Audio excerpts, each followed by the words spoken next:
अस्सलाम वालेकुम। उम्मीद है मिजाज बखैर होंगे, अपना और आस पड़ोस का ढेर सारा ख्याल भी रख रहे होंगे। आप भी मीडिया में खुश आमदीद।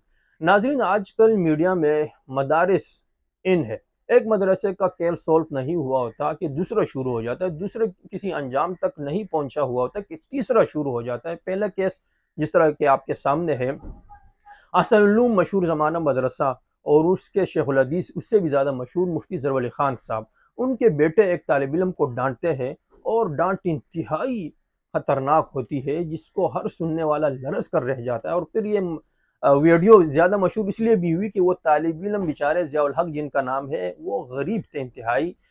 सुबह दिन के वक्त वो पढ़ते थे मदरसे में और फिर फारिग वक्त में असर मगरिब के बाद वो बाइकियाँ चलाते थे। और इन दिनों में उनकी वालदा वो हॉस्पिटल में एडमिट थी, मरीज़ थी बेचारी। तो इसलिए जब लोगों के सामने ये वाक़यात आए और उनका मौलाना अनवर शाह साहब जो मदरसे के मुहतमिम थे, उनका अंदाज़ जो लोगों ने देखा और फिर इस बेचारे की गुर्बत, तो सब लरज़ कर रह गए और हर दर्द दिल मौलाना के ख़िलाफ़ और सनलूम मदरसे के ख़िलाफ़ उठ खड़ा हुआ कि ये किस तरह का मदरसा है और मुहतमिम के ख़िलाफ़ ये तालिब इल्म के ख़िलाफ़ किस तरह की ज़बान इस्तेमाल करते हैं। लेकिन अल्हम्दुलिल्लाह फिर ये हुआ कि तलहा रहमानी साहब उठे सब के सामने, इसलिए ज़्यादा तफसील में नहीं जाता। उन्होंने समझाया तो मौलाना अनवर शाह साहब को भी दाद देनी पड़ेगी कि आखिर उनकी समझ में आ गया। और इंसान वो नहीं है जिससे गलती ना हो, बल्कि इंसान वो है जो गलती करके उस पर फिर पछताए अल्लाह के सामने, और जिस बंदे के साथ उसने जुल्म किया, वो मजलूम के साथ, उससे वो माफ़ी मांगे। तो अनवर शाह साहब ने भी ये किया। दूसरा केस फिर हमारे सामने आया जिहाद नाइम अल हादी साहब का, कि उनको भी मुहतमिम साहब ने खड़े खड़े निकाल दिया।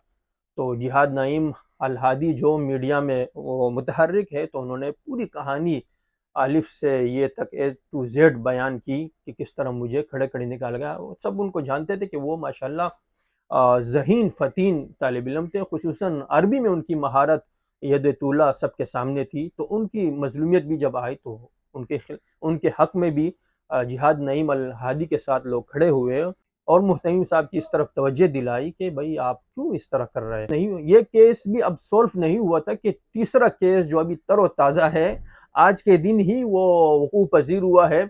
मदरसा यूसुफिया बिनोरिया शरफाबाद का केस के एक उस्ताद ने तालिब इल्म को मारा, उसका हाथ टूट गया। तो जब घर वालों ने इनसे शिकायत की, मदरसे से वालों से शिकायत की मुहतमिम साहब से, तो मुहतमिम साहब ने उनको कहा कि भाई आप इसका इलाज मुआवजा करा ले, फिर आए फिर बात करेंगे। जब तकरीबन महीना इसमें लग गया, उसका इलाज मुआवजा हुआ, वो जब आया तो मदरसे वालों ने उनको निकाल दिया और उनको गालियाँ तक दी मुहतमिम साहब ने, कि मतलब उल्टा चोर कोतवाल को डांटे।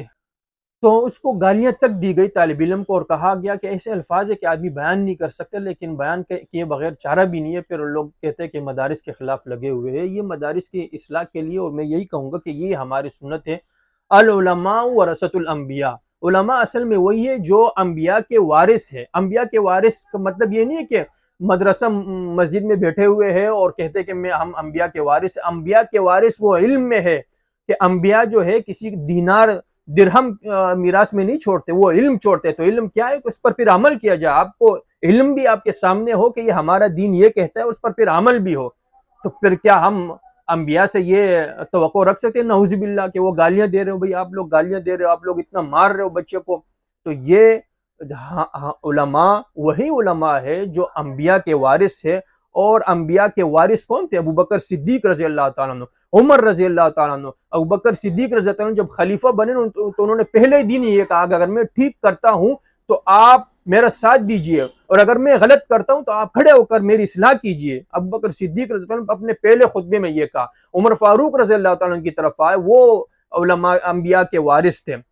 उमर फारूक रज़ी अल्लाह अन्हु के भरे मजमे में, ये किसी कोने कुदरे में कान में उनके नहीं कहा, भरे मजमे में एक बंदा खड़ा हुआ कि ए वक्त के खलीफा, आपने दो चादरें पहनी हुई है, जबकि गनीमत में सबको एक एक चादर मिली हुई है। आपके जिस्म पर दो चादरें किस तरह?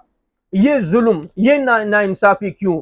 तो हजरत उमर फारूक रज़ी अल्लाह अन्हु उनको ये नहीं कहा कि आप जो है वक्त के खलीफा की गुस्ताखी कर रहे, आप तो बड़े गुस्ताख हैं, बल्कि क्या कहा, अपने बेटे को उठा के आप इसकी सफाई बयान करें कि क्यों मैंने दो चादर जेब तन किए हुए। तो उनके बेटे ने कहा, मेरे वालिद साहब हज़रत उमर फारूक रज़ी अल्लाह अन्हु जो थे वो माशाल्लाह लंबे तड़ंगे थे, तो एक चादर पूरी नहीं आ रही थी मेरे वालिद मुहतरम को, मैंने अपनी दूसरी चादर दी।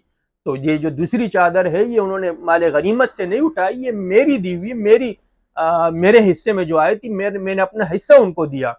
तो मेरे भाई दोस्तों, उलमा अंबिया के वारिस इस वक्त बनेंगे जब वो इस इल्मी मीरास पर सही तरीके से अमल करेंगे। अगर वो नहीं करेंगे तो मुखलिस लोग इनके इखलास के साथ उनके ऊपर तनकीद कर सकते हैं, तामीरी तनकीद। इस तनकीद को किसी बुग़्ज़ इनात पर मुश्तमिल न किया जाए, महमूल न किया जाए, उससे जो है मदरसे की उलमा की तौहीन न समझा जाए। आज की महफिल में इतने के लिए मुलाकात तक के लिए इजाज़त दीजिएगा। इसके साथ ही अपना और आस पड़ोस का ढेर सारा ख्याल भी रखिएगा। अल्लाह हाफ़िज़।